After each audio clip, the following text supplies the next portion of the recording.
yaitu 4 kemuliaan dan 4 keburukan.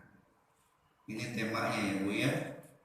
Ini salah satu hadis Rasulullah SAW. Jadi 4 kemuliaan dan 4 kehancuran. Jamaah yang sama-sama dimuliakan Allah Subhanahu wa taala, sebagai landasan kajian kita saya sampaikan salah satu firman Allah di dalam surat Al-Isra ayat 7. Mohon dikoreksi ya Bu ya. A'udzu billahi minasyaitonir rajim. Bismillahirrahmanirrahim. In ahsantum ahsantum li anfusikum wa in asya'tum falah. Yang artinya, jika kamu berbuat kebaikan, maka sesungguhnya dampak dari perbuatan kebaikan itu untuk dirimu sendiri.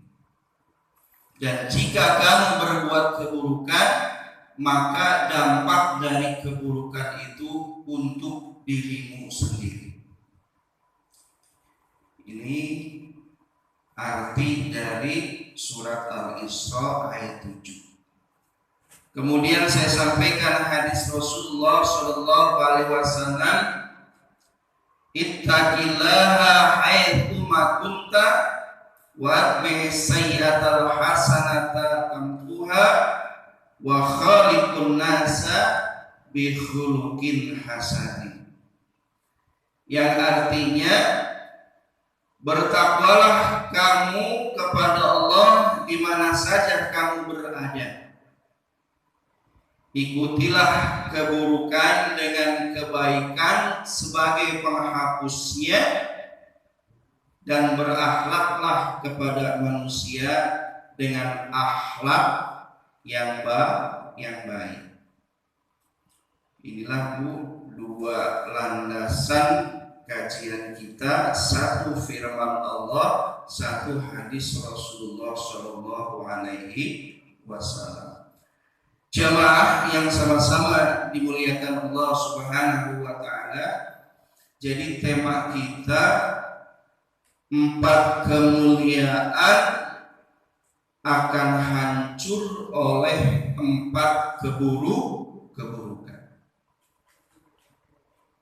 Ini adalah hadis Rasulullah SAW yang dikutip oleh Imam besar Imam Al-Ghazali di dalam kitabnya Ihya Ulumuddin. Imam Al-Ghazali mengutip sabda Rasulullah SAW dengan isi kandungan hadis tersebut, yaitu 4 kemuliaan akan hancur oleh 4 keburukan. Jamaah yang sama-sama dimuliakan Allah Subhanahu wa taala. Manusia adalah makhluk yang mulia yang Allah ciptakan di antara makhluk-makhluk lainnya. Apa di antara kemuliaan-kemuliaan yang ada pada manusia yang menjadi pembeda dengan makhluk-makhluk lainnya? Apa di antaranya? Di antaranya yang pertama, Allah memberikan agama kepada manusia. Yang kedua, Allah memberikan akal kepada manusia. Yang ketiga, Allah memberikan sifat malu kepada manusia. Yang keempat, Allah memberikan nurani kepada manusia. Tidak hanya hati, tapi nurani kepada manusia. Dengan nurani itu, Allah menganugerahkan kepada manusia kebaikan-kebaikan, amal-amal soleh. Kebaikan-kebaikan dan amal-amal soleh itu lahir bukan dari hati, tapi dari nurani yang ada pada diri manusia. Karena yang punya hati mah banyak, tapi belum tentu dia punya nurani yang melahirkan kebaikan-kebaikan, amal-amal soleh.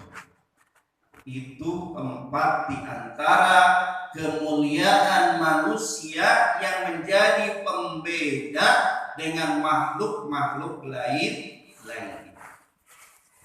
Bahkan kata Ibnu Taimiyah, tidak hanya 4 kemuliaan, 4 potensi besar itu saja yang menjadikan ciri manusia itu berbeda dengan makhluk-makhluk yang lainnya, masih ada lagi.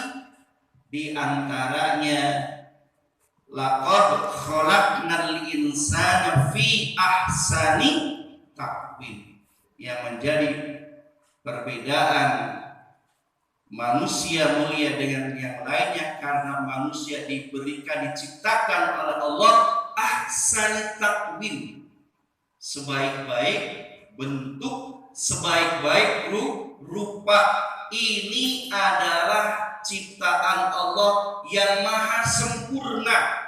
Manusia itu ciptaan Allah yang maha sempurna. Ahsani taqwim. Dikaji lagi di mana Ustaz letak sempurnanya manusia yang Allah ciptakan, yang menjadikan manusia itu berbeda dengan makhluk-makhluk yang lain. Dikaji lagi yang mendalam, di mana letaknya? Tidak hanya 4 potensi, tidak hanya manusia diciptakan berbentuk yang bagus, indah. Dikaji lagi di mana letak kesempurnaan manusia, bahwa pada diri manusia terdapat 4 unsur yang mewakili alam semesta. Ada unsur angin, ada unsur air, ada unsur tanah, ada unsur api. Hebat gak Bu?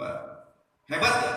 Maha sempurna. Allah menciptakan ahsani taqwim, manusia itu maha sempurna. Ada unsur api, unsur angin, unsur tanah, unsur air. 4. Dari 4 itu, di dalam pandangan tasawuf, maka berubah 4 unsur itu menjadi 4 nafsu yang ada pada diri manusia. Ada nafsu amarah, ada nafsu mutmainah, ada nafsu lawamah, ada nafsu mulhimah. Air berubah menjadi nafsu mutmainah. Api berubah menjadi nafsu amarah. Angin berubah menjadi nafsu mulhimah. Tanah berubah menjadi nafsu lawamah. Subhanallah. Betapa sempurnanya Allah menciptakan manusia. Jemaah yang sama-sama dimuliakan Allah Subhanahu wa taala, makhluk-makhluk yang lain berapa unsur? Bu? Malaikat berapa unsur? 1. Cahaya. Jin berapa unsur? 1. Api. Manusia, Masya Allah. Jangan bertanya binatang paling rendah, ya, membandingkannya yang paling tinggi, malaikat dan jin. Mengapa jin termasuk paling tinggi? Karena dulu jin itu hamba Allah yang paling taat. Ketika jin itu taat, maka namanya Haris.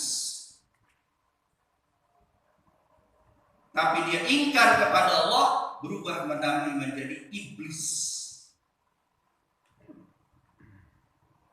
Betapa sempurnanya manusia, kemuliaan-kemuliaan yang ada pada manusia, sehingga manusia itu berbeda dengan makhluk-makhluk lainnya.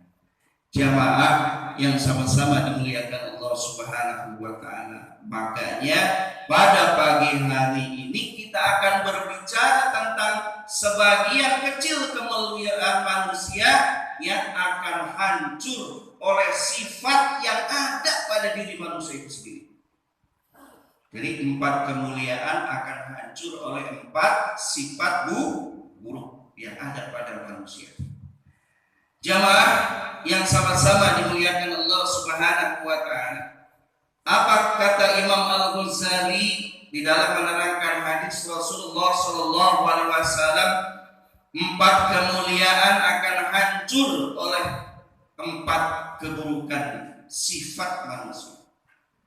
Yang pertama, kemuliaan agama akan hancur oleh sifat dengki dan dendam.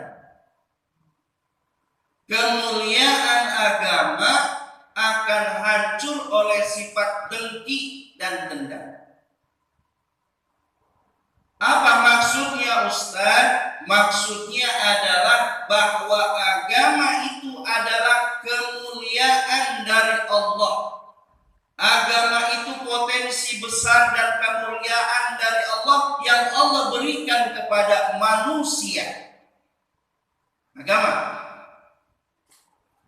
Maka siapa yang menjaga agamanya dengan baik, merawat agamanya dengan baik, menjalankan agamanya dengan baik, maka manusia tidak akan menceng, tidak akan sesat, tidak akan celaka di dalam mengarungi kehidupan dunianya.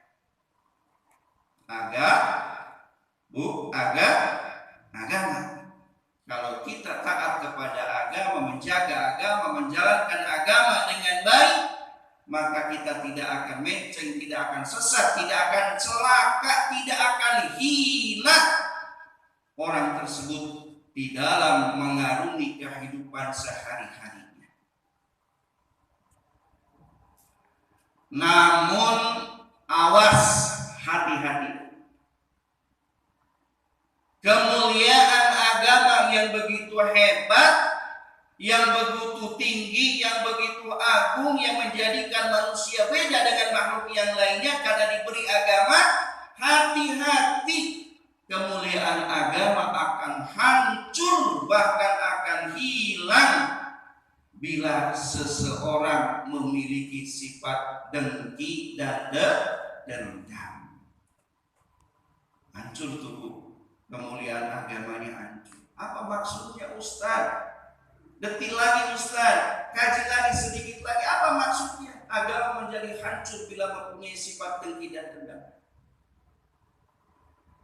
Karena apa? Karena agama mengajarkan kebaikan kepada manusia, kebenaran kepada manusia, menjaga hati supaya bersih dari sifat-sifat keburukannya. Sedangkan dengki mengajak kepada manusia untuk berbuat keburukan, kehancuran, kehinaan, penyakit-penyakit yang ada di dalam hati.